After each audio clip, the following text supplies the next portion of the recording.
aboard! Outdoor service owners, rise and shine. It's time to start fueling your success, one adventure at a time. Welcome to Outdoorsy Entrepreneur, brought to you by Housecall Pro, where service owners come together and learn ways to take charge and level up. We are your hosts. I'm Kevin Fontaine, and this is Patrick Harders. Join us on this journey every Wednesday. Like, comment, subscribe on our YouTube channel, and listen to wherever you get your podcast, and follow us on our social media platforms at outdoorsyboss. What's been cooking, Pat? I'm doing well.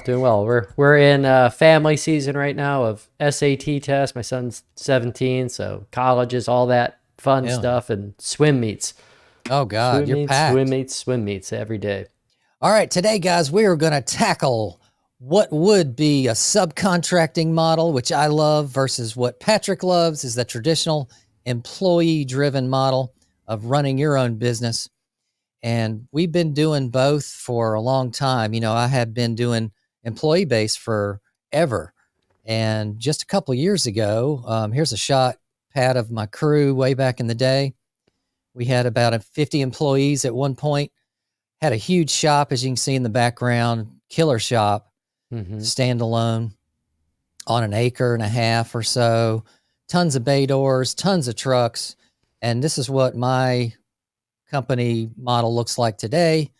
All just subcontractors, still wearing company uniform as much as I can get them to wear it, etc.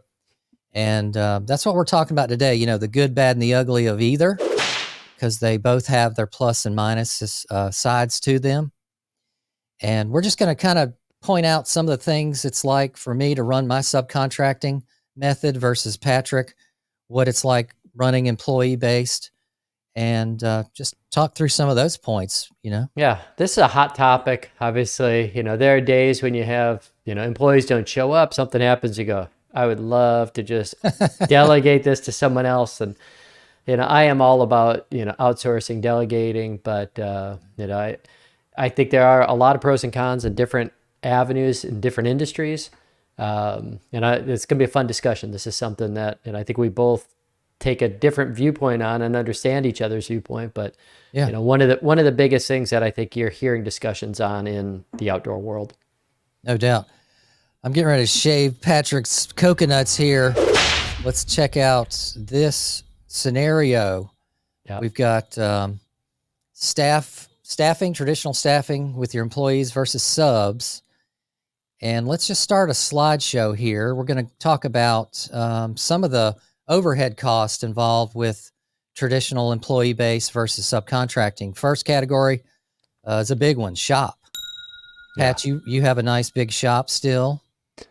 Yep, place where we put everything in, a meeting place, you know, it's an expense. It's an expense that doesn't make you any money. Even if it's the nicest shop in some industrial park. We have an old farmhouse right in the middle of town here. But, you know, that check when you're going through your P&L, that doesn't generate income for you. Even if you think it's the nicest looking showroom in the world, your customers aren't going to it. No.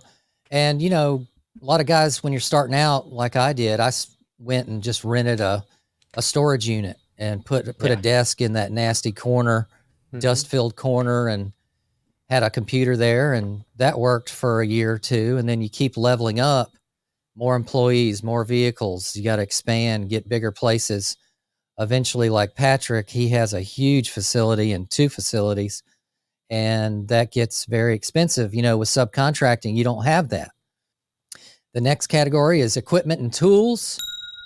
You know, employees, you have, you know, as an owner, you have to provide all that equipment and tools usually to employees to use for the job. So upkeep them, pay for lost ones, have systems to organize them, have, you know, maintenance on them. That's a big one. You know, that's a big one for us. Subcontract mode is we don't have to worry about that category. Yeah. It's up to them. Problem. That's right. Vehicles, same way. We don't subcontracting. You don't have to worry about that. It's on the subcontractors to own, maintain, operate their own vehicles and trailers and what they're going to use to get to your jobs, right? Maintenance and repair, same thing. Fuel's a huge one, Pat. When in the landscape world, we use tons of equipment, and fuel was a big line item in our overhead. Yeah. you know, Tolls. That's a big one for tolls. us. Yeah. You get highway tolls. Oh, we've got some that are $30 a pop. No way. Yeah. Oh, because of the weight? No, it's Oh, just Northern Virginia. That's what we did wow. is traffic was so bad that they decided to do these tolls, and the heavier traffic is, the more expensive it is. So Yeah, the model of the more future. axles. Yeah, the Mm-hmm. more axles. I know in North Carolina, our quick passes, they bill you according to how many axles you have. Yeah. So, all right, next let's go into, and that's a big win for subcontractors, by the way. Oh, yeah. Boom. I just nailed 5 out of 5 Yeah. for benefits to a subcontract model. All right, let's go to next categories. Still dealing with indirect costs here. Uniform, PPE, training, having meetings, ongoing meetings that are required. Insurance, carrying insurance coverage for your Mm-hmm. company and staff. Paid time off and employees. Holiday, sick pay, vacay. Rain days. Rain day. Yeah. It's too many rain days in a row. The employees start getting mad, like, hey, what are we going to do? And sometimes you're just finding things for people to do and paying for it. So Busy work. that's why we've got 180 lights around my property. Hey, we should spruce up the place. What do you think? Yeah. Yep. So, uniform PPE, obviously employee driven, you're paying for that. Subcontract driven, you're still paying. I still pay some of that, not as much, right? You still want to upfit your subs best you can to show your company in the best light possible. So subcontractors, they're working other jobs. They're working for themselves. They're their own boss. So they're working for other people and a lot of times themselves as well. So that gets tricky getting them to wear your own shirts every time. Yeah. They certainly aren't going to do that. If I used to give them magnets for the logos, so whenever they hit my properties, they would throw the magnets on. Those flew off and got lost. So that's something you're dealing with constantly. Showed up with a competitor's logo on. Or their own. They're called a certain thing and their own branding. And, I guess over time, Patrick, I worried less and less with uniforms and with logo branding because once I do a lot of recurring service in my landscape company today, we do a few one-time installations as well. But once I got over the hump of, oh my God, what's my customers going to think that they see an unbranded truck out in their yard? Once that worrisome went away, I then just started putting that verbiage into my sales process. And so my customers know that I subcontract now, and that's part of my sales presentation is that I say, hey, I subcontract everything, but guess what? I've got processes, procedures, and quality checks behind it that I do on my own. So you're still getting a quality product. It just happens that I'm using different people. And it's similar to an employee. You got to groom them. I have to still train them. I still provide them an SOP to show them my quality expectations, my specific process that I used to do with my employees. So for me, it's very similar. You just don't have to do it as often as you would internal employees. I still meet my subcontractors out on job sites. I get them started. I help them set up plants. I help them show new properties. So that you're going to have to do your time. Still will be involved with either model. You're going to have to do that. Insurance wise, subcontractor model, you're going to have less insurance liability than you would full staff. Definitely. Because you're losing the trucks, you're losing the shop. So those things do go down. Paid time off, holidays, big win for the subs. I ain't got to pay for none of that. If they're late, that's their problem. If they want to give holiday and sick pay, vacation pay, that's on them. Yeah, you've taken out so much of the management of the business by going the subway.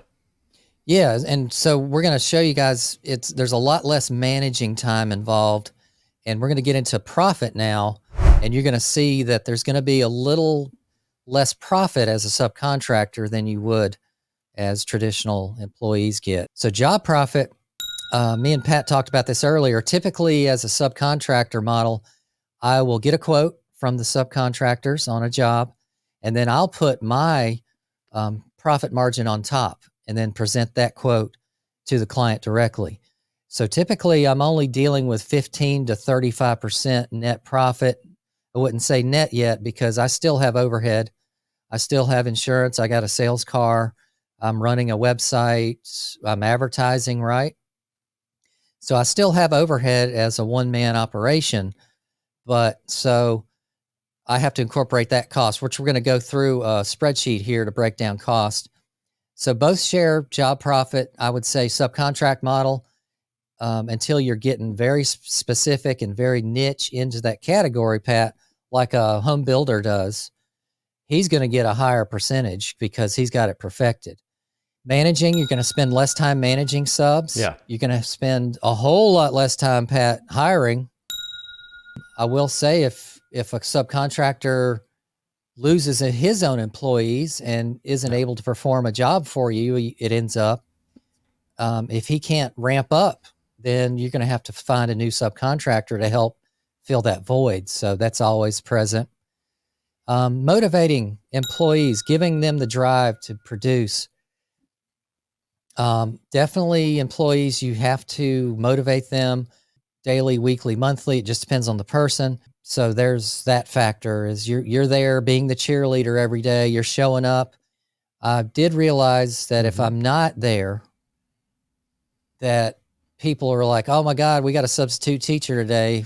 The boss isn't here today. They get a little more lighthearted. They have more fun. It's a lot less strict feeling. You always get that, right? Layoffs, that daunting task of having to lay off somebody because they were bad, didn't show up, did drugs. That's one of the hardest things to do is like you get so worked up over that conversation, which, once I realized that a lot of the time these guys have been fired. If I'm firing them, they've probably been fired a couple times in their life before. But, you've probably never been fired, or I've never been fired from jobs. So it's, we would take it one way where it's like, if it's the fifth time they've been fired in 10 years. All right. And then now let's get into job pay. Even when it's not to your standard or it's not completed. Pat, this is a big one. Employees, you have to pay them regardless. It's against the law for you to withhold a paycheck if they're full-time. Oh, yeah. Even part-time, I believe. Don't mess with the pay. You can't hold back their pay. It's illegal. You'll get shut down pretty quickly and fined for that. Versus subcontracting, if they didn't complete the job yet, tough luck, Buttercup. You're not getting paid. I'm holding back until you finish it to my standard. Overtime's a big risk that I see a lot of guys starting off. Like at the beginning, I didn't even think about overtime. Then I talked to a friend. He's like, I had an employee that just tracked it on his own and turned me in after 6 months, and state was all over him. And he's like, it's like 2 hours here, 4 hours there, but huge liability if you're not tracking hours and overtime. With subs, there is no such thing as overtime. Like that's someone else's problem. Yeah, they quote a job for you. They're responsible to uphold their end of the deal. And as an owner, you can do written formal agreements, have the subcontractor send you a written quote. Boom, you've got it in writing. So they can't come back and say, oh, I told you if I needed more material, I could charge you more. No, that's not how it works. You're a big boy. You run your own business. You give me a quote. I'm going to hold you to the quote just as a customer would. Yeah. And we can't do that. And they never come to you asking for more money. They do. They do. They beg and plead sometimes. And if it's a crazy one-off job, I'll feel bad for them. I'll give them a little extra sometimes. Production, how fast they want to finish efficiently and move to the next job. I find it impossible back in the day when I was running employees to give them the same light under their ass fire that, hey, we got to get this job finished quick because we've been hit with a lot of rain day delays. And, sometimes you can pull it off with employees and give them an incentive to work a Saturday to squeeze it in. Pat, a lot of times my employees hated me for Saturday work. Yeah. We would have a sign-up sheet that was voluntary on Fridays so I could get a good picture of who's coming in on Saturday. But guess what? You get the call, hey, my truck's broke down on Yeah. Saturday morning. And you're like, oh, sure it is. And they felt it was okay to leave you high and dry. Some employees will do that. Yeah, And we just don't even mess with Saturdays or Sundays at all. And right, we switch to that, Monday through Thursday, and then Friday's the catch-up day. no doubt. And so production, subcontractors are more driven to finish the job because they know they're only getting a certain amount of pay and they want to go on to the next one because that's their living. Mhm. So they're more apt to stick to their vitality of getting that done. Customer relations, check. Both platforms have to do customer relations, customer service. It's I think there. I would throw a little bit more on if you have employees, like when I have an employee that's been with me 10 or 15 years and the customer knows the employee, you're not going to get that with a sub, So if it's like, I installed the system 15 years ago, I know everything about it, there can be an advantage where I've got employees now that my customers actually ask for. Yeah. So customer relations, I would put a check plus on the employee side because you're now going to get good employees that have been with you that are going to head off issues, complaints. They're going to help get a thank you. Oh my God, I didn't know we got that. That's awesome. Yeah. They're going to help bridge the gap from the owner and be that intermediate guy that's going to help you prevent more time managing the job. All right. Pay to stay, job hopping, big win for subs. Mm-hmm. Have you ever had people ask you for more money and, hey, advance. I got another dollar offer. I got another dollar offer from a guy doing lawn care, Pat. Can you give me another dollar? Mm-hmm.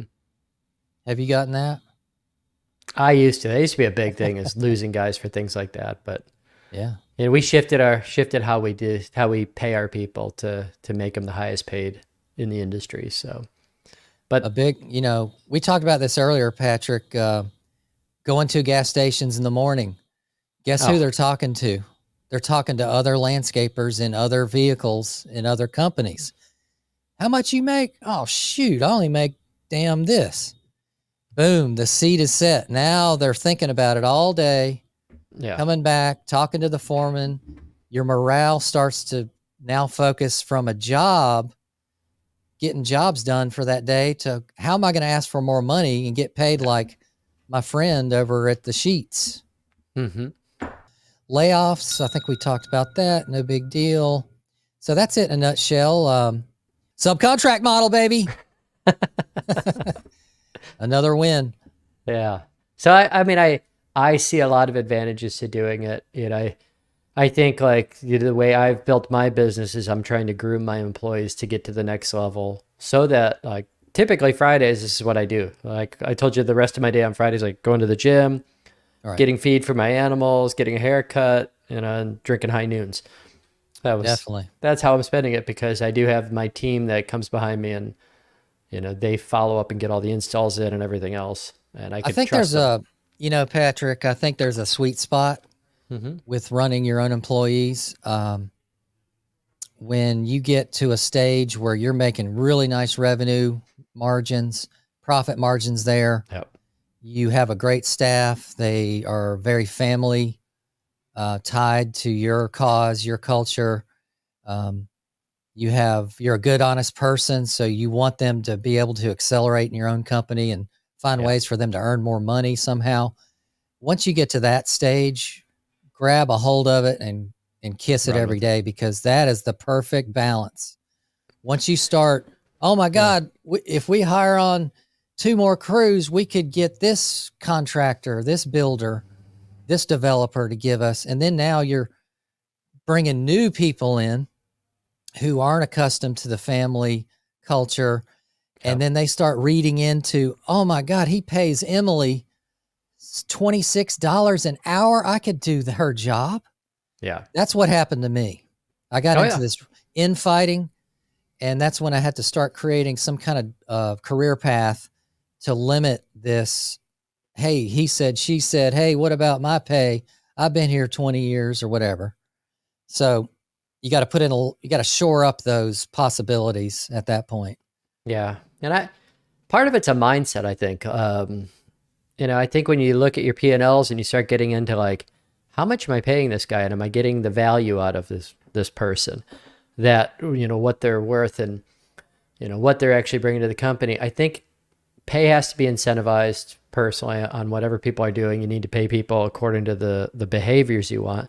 Right. But I remember talking to an older gentleman, and he gave me an HVAC company, and basically the guy started all his technicians off at a 6-figure income. Wow. Which is crazy to think, like every technician makes $100,000 a year. Wow. To start. And he said, well, what we did is we just reflected it in our prices. And so he's like, I've got what differentiation in his company was like, we've got the best technicians, and we have a line out the door for people who want to come to work for me, but we're 30% more than everybody else. Exactly. Because you're going to have this guy show up who's been with me 15 years. He knows everything else.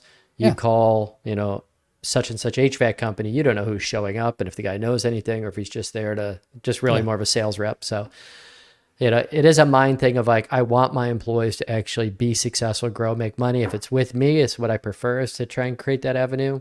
If it's somewhere else, good. I wish you luck. Don't compete against me. Right. We're all good. And I think, Patrick, that should be built into your sales process, and let customers know, or your social media at least, let customers know that you're grooming people to get houses, to get new cars, to build a family. And that's because you do charge more. On Google, Patrick, how you can have a $sign listing? Google will categorize you. If you're inexpensive, it'll just be a $1 symbol. Yep. If you're average, it's two symbols. Ours, we always wanted 3 symbols, because automatically I want people to know we're higher end. So that gives that preface of, expect you're going to pay a little bit more for us. And then that's in my sales process to explain why. And with grooming employees, you're talking about paying more and stuff like that. I think the ability to be able to pay more is a part of your structure internally, and what different positions and what different revenue streams can come from that. I know, Patrick, from lighting standpoint versus landscaping or lawn care, you have a lot more opportunities to pay more than we did, because we can't charge but so much to cut grass. Yeah. Right. And so depending on your service that you provide as owners, you're going to be able to ramp up the more you're able to niche and be a local expert in your area, the more you're going to be able to pay your people automatically from the get-go and charge more for that. Definitely. Yeah, I think, when you could do something special, when you are different than everybody else. And it's funny, I saw a guy on social media that cut lawns, but his whole gimmick was that the lines he made were artistic. So he'd do paint, basically like drawings in people's property. He's like, I've got someone paying me to go from Texas to California to come design his lawn in the stripes that last a week.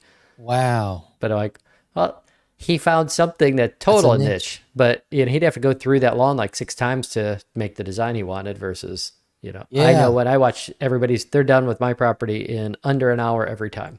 Yeah. And you're lucky to get striping, and, you can buy the stripe kits, these high RPM lawnmowers are able to shoot a nice stripe for you. And so that's definitely an appeal.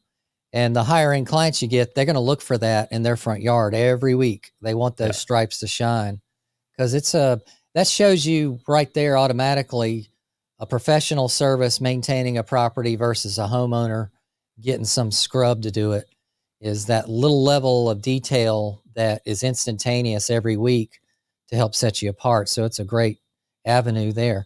So let's break down some of the profitability. We're going to take a $600,000 scenario of any type of service company.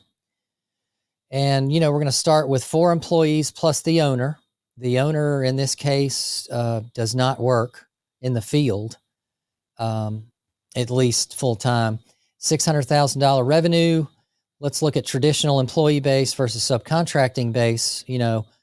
We've talked about this in the earlier slides. We've got fuel, quick passes, general material stock, all kinds of uniforms, vehicle payments, right?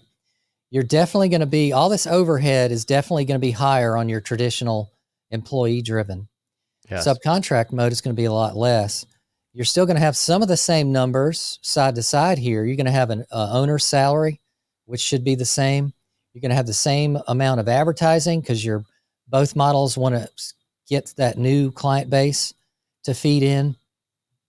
So you're going to have some similarities, but for the most part, if we go to the bottom line here, we're dealing with $139,877 of overhead in the traditional category, but we've only got $82,350 in the subcontract category for overhead, which for the most part, that's the owner's salary was $55,000 of that. Mm-hmm. You got direct overhead for employees. You're dealing with about $190,000, and you've got to add your labor burden onto that. So that's your insurances, your liability coverage, and you do have to have some workman's comp coverage. And we've got the rates there. Bottom line, you still have to pay subcontractors, obviously, but you're going to have to pay them more than your employees. So my cost is higher here. I'm at $336,000. And let's say Patrick's over here at $245,000. So there's a bigger payout for me as a subcontractor than employees. Materials are going to be the same. Let's say it's $150,000. It's about 25% of revenue. So let's go to the bottom here. We're dealing with revenue, and let's start minusing out materials, overhead, profit. Patrick wins. He's got $65,000 in net profit. That's almost 11%. Oh, yeah. He's about 2 times what my profit lands at about 31,600. So I'm only hitting about 5% profit net after I pay all my overhead on my end. So the owner takes home, combined with his salary now, his base salary, employee model, Patrick's sitting fat, dumb, and happy with $120,000 of takeaway. I'm sitting at about 86,500 basically. Now, big caveat, Patrick. Mm-hmm. Time spent on job as an owner. This is where it leans back towards subcontracting. Patrick's going to spend about 55 hours a week and about 51 weeks out of the year. He's going to put in about 2,800 hours. $120,000 divided by 2,805. Patrick's going to make $42.79 per hour. Horrible. No, that's actually pretty good. I mean, but my end, I'm only making 86,600. But here's where the pivot shifts to validate a subcontract model. I literally only spend 10 to 20 hours a week on my business now. I'm putting in 20 hours a week, 51 weeks out of the year. I'm spending 1,020. I'm making less profit, but I'm making more per hour. I'm up to $85 an hour of my time spent. Patrick, here's where it gets even better. I now have 35 more hours to divulge into another venture, another company. Like a podcast. A podcast. Yeah, anything. I can grow my business even more. I've got more free time to advertise more, do more sales calls, do videos online, do more social media. So that just shows you the pivot. You know, you take a beating. I take a beating on profit net, but I gain with time spent. Mm-hmm. And I will say, like, a challenge that I could see coming up would be, you know, as you try and grow, like you're running it and doing it and it's 10, 20 hours a week. If you want to double it, you have to find another one of you and another one of you, like another manager that's high level. You know, I think now in my business, you know, I probably spend 30 hours a week in Dayloom.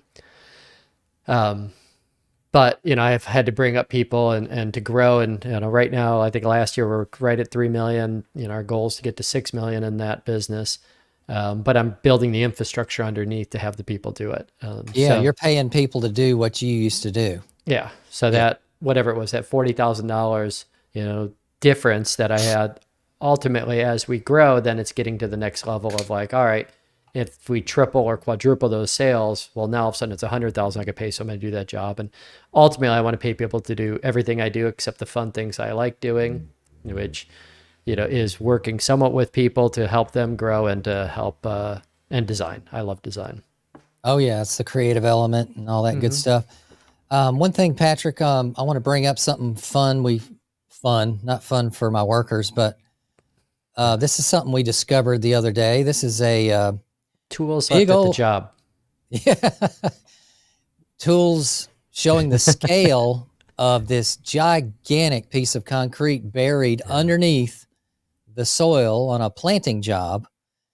And if we didn't have great contract verbiage to tell the clients ahead of time, hey, anything unearthed, non-discoverable from quotation, if we discover something buried under the ground, you are responsible, ma'am or sir. And this was such a saving grace that I had that in my contract, because now we found this big old 1/2 ton, like a 1/2 ton piece of concrete, which looked like an old basketball footer, basketball goal.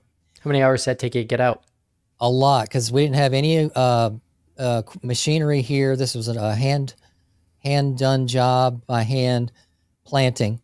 So we had to probably spend 2 hours, 2 guys getting this out of the ground. And then we backed up the trailer and lugged this damn thing on with a tree cart, a ball cart that carries trees by hand. And then we had to dispose it at the landfill, and that's extra time. So luckily we had it in our contract verbiage that we could get reimbursed for this. Obviously you don't want to overcharge for this activity, but you do want to at least break even on something like this. But it's just a kind of a fun picture. You didn't try and drill a hole through it, make a waterfall, and make it a feature focus. A big old slab of gray concrete, right? Great. Construction debris. Our fun job this week was a customer that tied into their FiOS line, ran a Cat 5 cable or whatever in the yard, 1/2 inch deep, through the driveway crack, guys who do lighting like that, back in through the dryer vent because they didn't want to run the wire through their house. Whoa. And then they were upset that we cut the line. It came out just screaming and yelling, and we're like, we marked everything, and we told you you're responsible for anything in the ground that we can't see.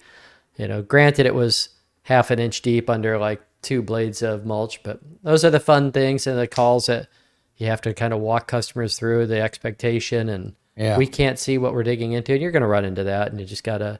Do you have to call?